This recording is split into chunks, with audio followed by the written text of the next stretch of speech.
Right, moving on to Super Rugby, we've got 2 rounds left. One round left, I beg your pardon, before the playoffs. And the Lions again topping the overall log.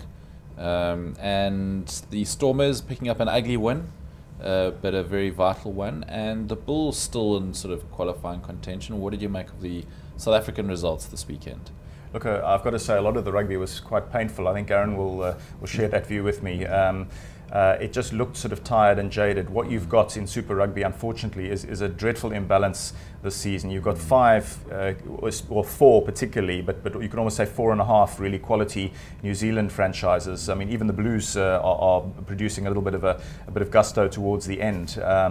And the New Zealand teams look totally imperious at the moment. They all got massive wins at the weekend. 4 of them against... Referring in particular to that Rebels Crusaders. Absolutely. Well, result. that was massive, wasn't it? Yeah. I mean, was it 80 odd or 70 odd, 26? I lost count after a while. 80 something. But you know, really massive scoreline, and they all got really big wins. 4 Australian teams fell victim to New Zealand sides. You know, and I think all 5 Aussie teams lost for the first time since 2005, if stats that were given during one of the matches are correct. So that tells you how the Australian challenge has faltered. At least South Africa lies sort of somewhere in between, you could say, which is some sort of you know, manna from heaven, if you like. I don't think the South African challenge is all that convincing. Only the Lions. I really hope that they now give it a full tonk in Buenos Aires. I think they need to make sure that they finish top of the log by fielding as close to a full-strength team as possible in Buenos Aires, whatever the limitations or the harmful effect, if you like, of them having to fly a long distance just ahead of the knockouts. I still think they've got to go for broke. I think it's vitally important that if the Lions are to win the title this year, that they have a home run all the way to a final. So for that, to set that up, they're going to need to probably get the win in Buenos Aires.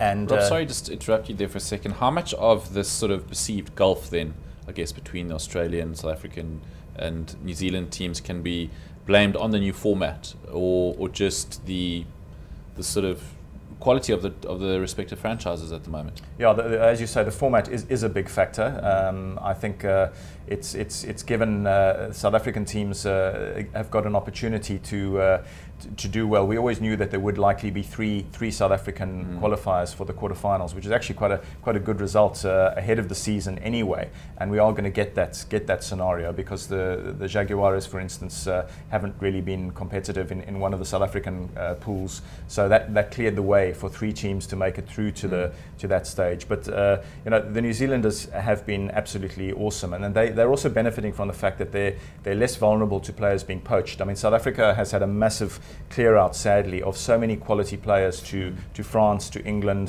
to various other countries, and we're now starting to sort of feel the pinch there. But we supposedly have more depth than the other countries. Yeah, so. But depth is also sort of eventually, you know, that also the barrel kind of runs out, and we're starting to just get a sense now of too many sort of mid-career players leaving our shores and leaving our Super Rugby teams constantly having to rebuild, constantly bringing in 20, 21-year-olds, which, yes, has some long-term spin-offs, but that's not a spin-off at all. If that 20 or 21-year-old becomes a decent player by 22 or 23 and then gets nipped off to France or to somewhere else in Europe, that sort of takes away that advantage anyway. So, but look, let's just take the positives for the present. We still have the Lions very much alive and kicking in Super Rugby, which is a great result. I think they're the one team who look as though they can sort of punch at the New Zealand weight, if you like. So that's something to sort of a little bit of security going into the knockouts. As for the Stormers, I really don't think they're title material. I think they'll hang in for as long as they can in the playoffs. I don't think that they can go all the way. I'll be very surprised if they do.